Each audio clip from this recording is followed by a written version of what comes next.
وكذلك أوحينا إليك روحا من أمرنا ما كنت تدري ما الكتاب ولا الإيمان ولكن جعلناه نورا نهدي به من نشاء من عبادنا وإنك لتهدي إلى صراط مستقيم صراط الله الذي له ما في السماوات وما في الأرض ألا إلى الله تصير الأمور.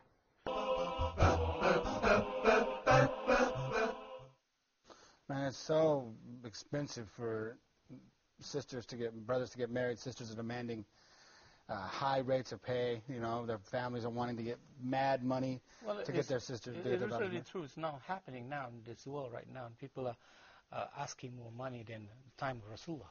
And Islam has been changed into such a way that they're business making instead of having a family to get married one community to another. Cream, cash rules everything around me.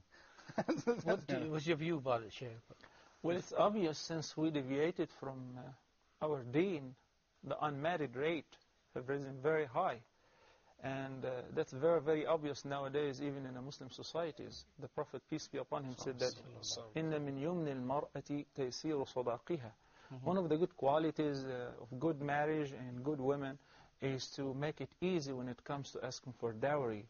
And that would really make the marriage a happy marriage. It's not a business contract. It's not a business deal that like selling and buying. The family are asking for that much gold and that much furniture and so on. And Ismail was just sharing with me a story of somebody whom he knows that his brother marriage fell apart just because of the floor. The floor in the flat. One more thing is that you have to pay his mother-in-law because his mother-in-law is taking care of that girl. So you have to give certain money to mother-in-law too. Is this something that I heard too? It's happening here. And I even heard that you got to pay in advance so that the mother-in-law keeps her for you. If you don't pay in advance, she'll get someone else. I know a brother who wanted $20,000 American for his daughter. That was the dowry he set for her. It's not a business contract, as we said. It's a sacred contract. It's a sacred deal. The Prophet ﷺ married his own daughter Fatima to Ali. May Allah be pleased with him. And all what he had, his armor. That's it. He said, sell it. And all the furniture which Fatima had upon her wedding was just like a carpet and a pillow which was stuffed with hay. And there are no not women, a duck feather. And there are no women today better than Fatima. And no men today better than Ali. And Sayyidina Umar ibn Khattab, may Allah be pleased with him, ordered us saying that لا تغالوا في المهور. Do not exaggerate in asking for too much dowries. Because the Prophet ﷺ, if it was an honorable thing to pay too much or to receive too much, the Prophet ﷺ would be more worthy than anybody else to pay, which he did not. ﷺ. And of course, you remember the story of the man who got married, and the dowry was just the few surahs which he memorized from the Quran, so that he would teach his future wife whatever he memorized of the Quran, because he did not have anything. That made it very simple. And a simple marriage guarantees, inshallah, a happy life in the future. What about this ceremony that they have, the wedding ceremony, that some even spend millions of dollars just to get into hotels, or they have this festival of dancing, music, and things. I don't think this comes from the roots of the Islam. Allah subhanahu wa ta'ala ordered us in the Quran, وَكُلُوا وَاشْرَبُوا وَلَا تُسْرِفُوا إِنَّهُ لَا يُحِبُّ الْمُسْرِفِينَ. Eat and drink, but do not be extravagant. Do not be wasteful, since Allah does not like those who are wasteful. Everything has to be moderate. Spending or wasting actually hundreds of thousands or millions in some just a party, while others are starving and dying out of hunger. Exactly. You know, it's not fair at all. It's not fair at all. It's not Islamic. If you make it moderate and you donate the rest to those who are in need, such marriage will be blessed indeed.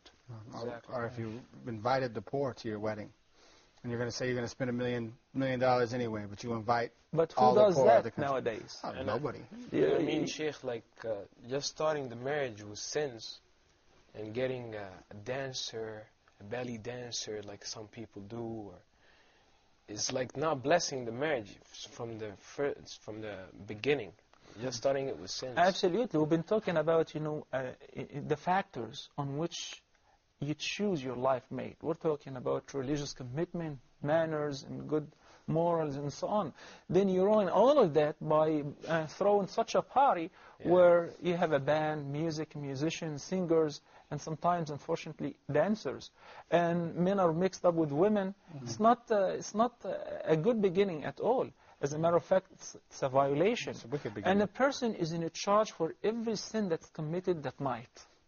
Not only that, the video camera, everything, and they pass on the tapes to the guests so that in the future, the sin is continuous. So they can keep watching it. So people will get to see his wife while she was adorned for him, spreading her hair, wearing a makeup for free. And they feel proud of it, too. Yeah, exactly. Yeah, there's a lot of, I call it like imitation of Western weddings that I see in the Middle East right now. Now, well, you mentioned adornment. Now, what is the beautification process for a wife and a beautification process for a man? Before we talk about that, I am so impressed every time I hear or I remember the story of Sulaym. May Allah be pleased with her. Sulaym was also the mother of Anas ibn Malik. May Allah be pleased with him. When her husband died, somebody who is still a non-Muslim offered her. He proposed to her. He wanted to marry her. And she said that مِثْلُكَ لَا يُرَدْ. Such a person cannot be refused. However, I'm a Muslim and you're not. Then she gave him da'wah. The man went home and he kept thinking about it, kept thinking about that. He creates his own God and he worships him and so on. So he ended up in the morning coming and she requested from him that if you would accept Islam, that would be my sadaq and my dowry. So the most valuable dowry in history was the dowry of Sulaym, since it was Islam, Abu Talha, may Allah be pleased with him. This is how simple it was, and it led to a happy life. But when people take it as a business, how much will you pay? And if somebody else is willing to pay more, then he's more worthier than you. Then you can imagine when that factor, which is materialistic and temporary, is gone, the marriage will collapse. And if they ever disagree concerning any materialistic thing, the marriage will fall apart. And that's why I think also like that's why divorces this millennium increased so much. In the West and in the East and everywhere. It increased so much. I have a question that is, I came from the East, on the Singapore side.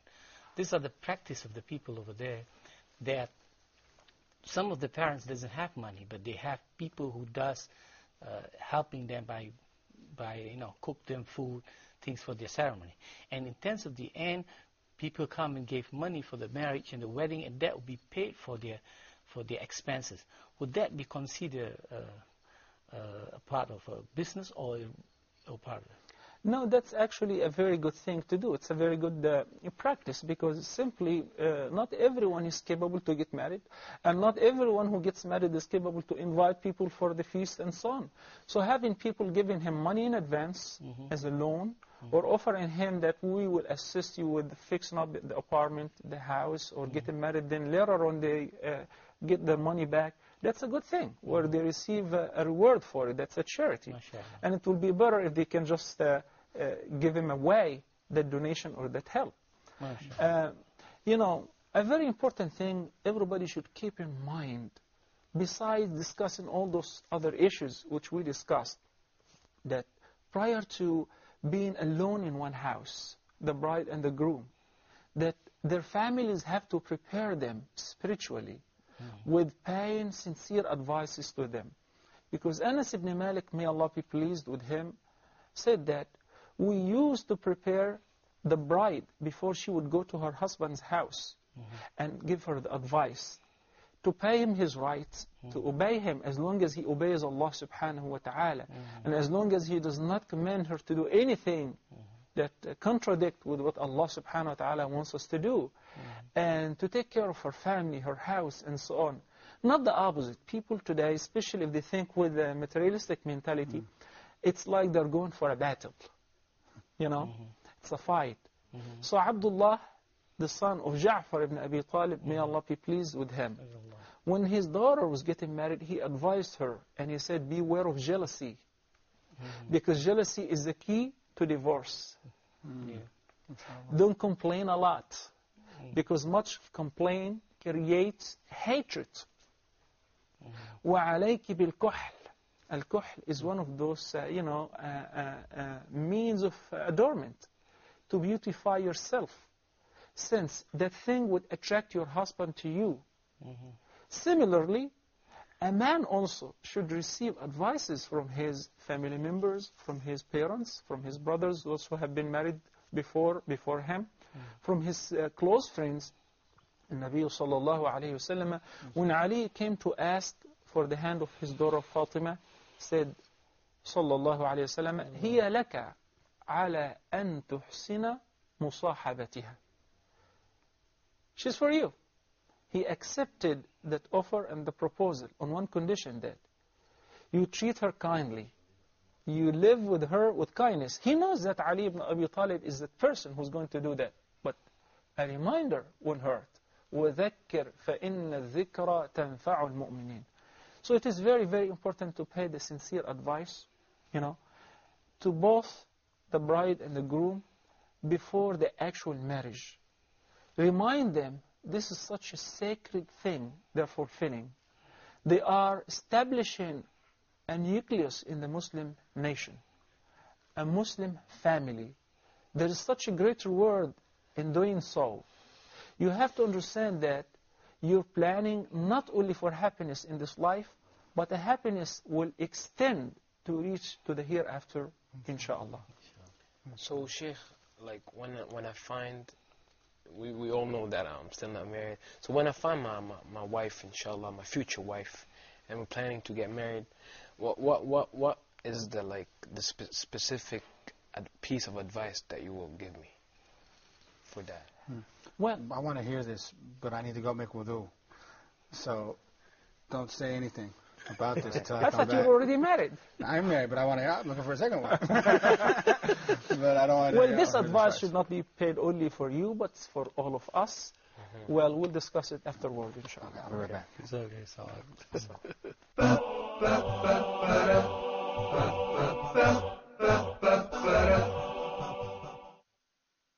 See the cities share the land. I heard that you were a businessman. What is a businessman?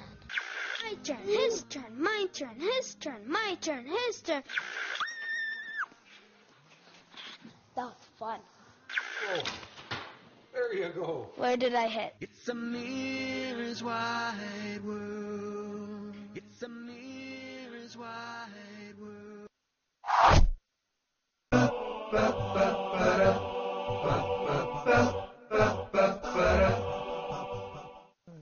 Assalamu alaikum, guys. Now that I'm back, Wa alaikum salam. We're still waiting for you anyway. I'm sorry. Do you mind hitting off that question that he served up to you there before? Yes. If I would advise you with anything, that would take us several meetings, because not just one or two advices, but briefly. Yeah. If you want to have a happy life, you have to make sure that it cannot be achieved without making your partner happy as well.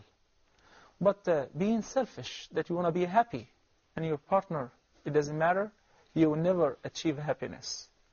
Allah subhanahu wa ta'ala stated that, وَلَهُنَّ مِثْلُ الَّذِي عَلَيْهِنَّ بِالْمَعْرُوفِ, indicating that women too, or wives, do have rights, as they have duties they have to fulfill.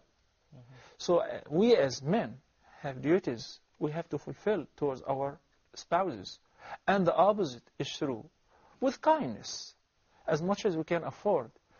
So you cannot imagine that your wife will make you happy, and you will not. That will never happen. What you like from your wife to do, you have to begin with it yourself, so that you will be able to receive it from your spouse. One of the things, for instance, Sayyiduna Abdullah ibn Abbas, may Allah be pleased with him, said that, as I like my wife to adorn herself for myself, I adorn myself for her as well.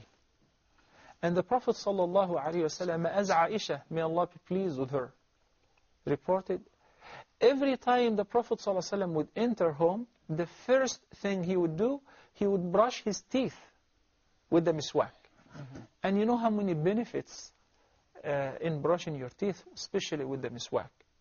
First, cleans up your teeth and mouth, eliminates any bad smell.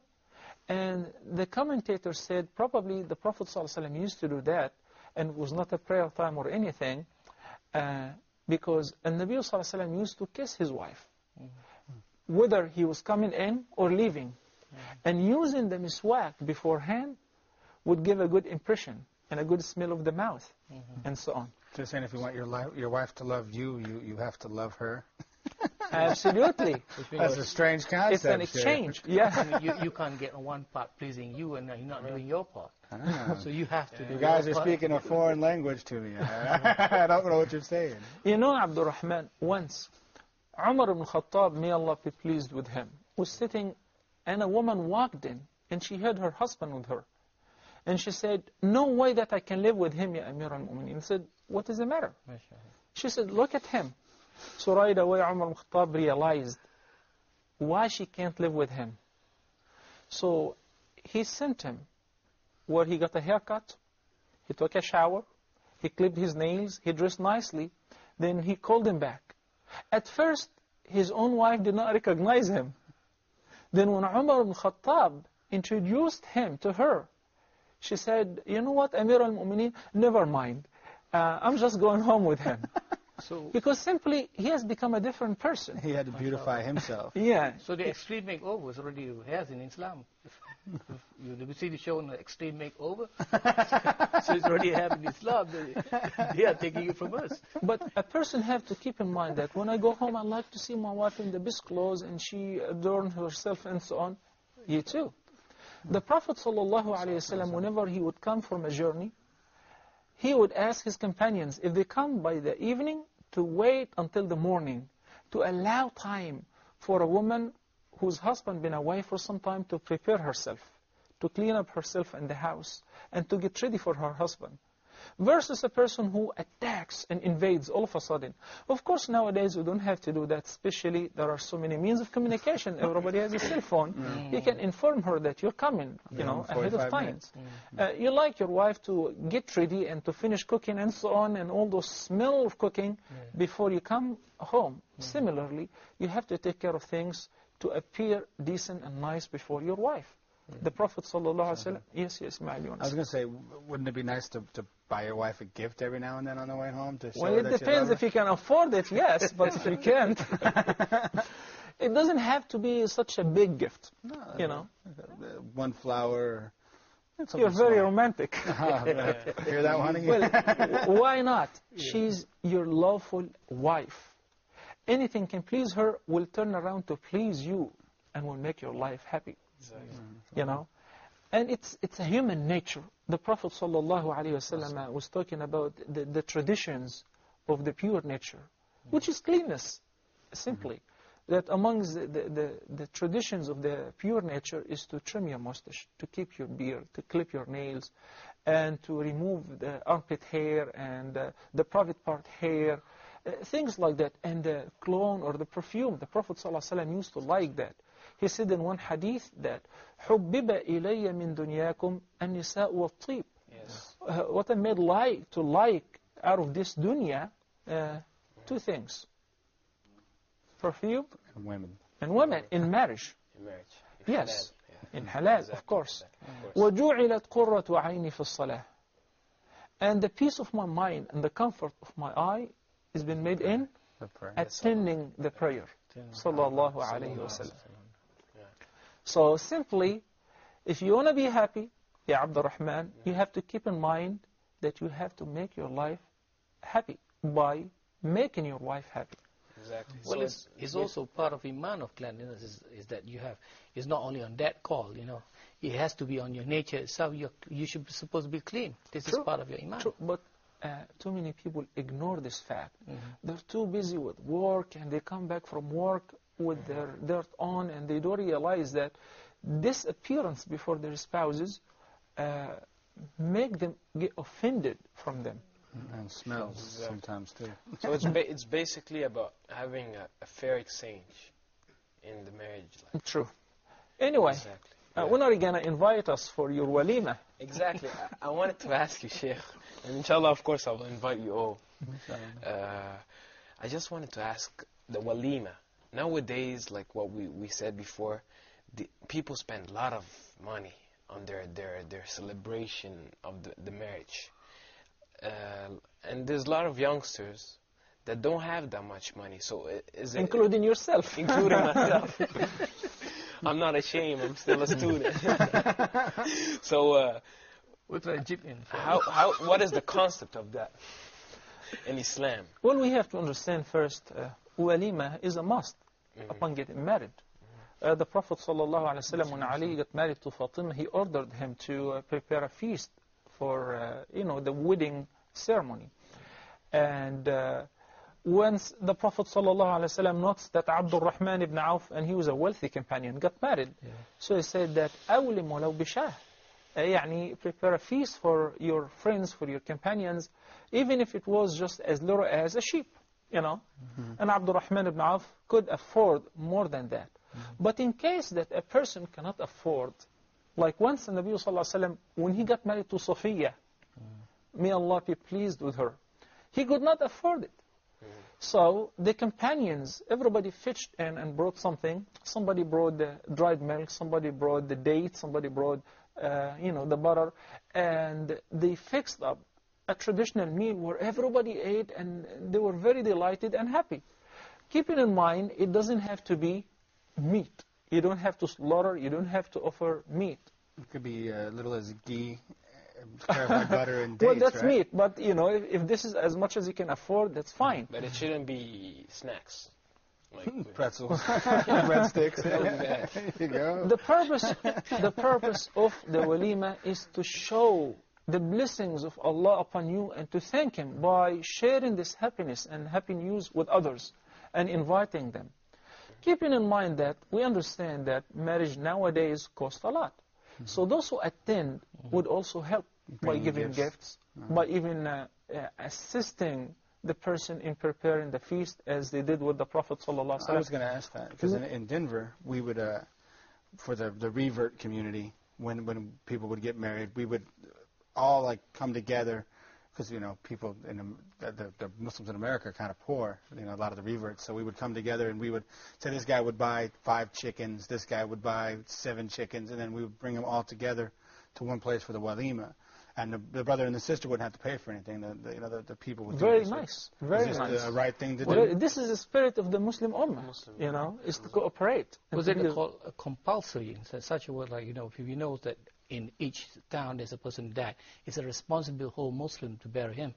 So is it the same thing, like it's a compulsory? Each person want to get married, we know he's couldn't afford it. He's among the people over there to make sure he get married.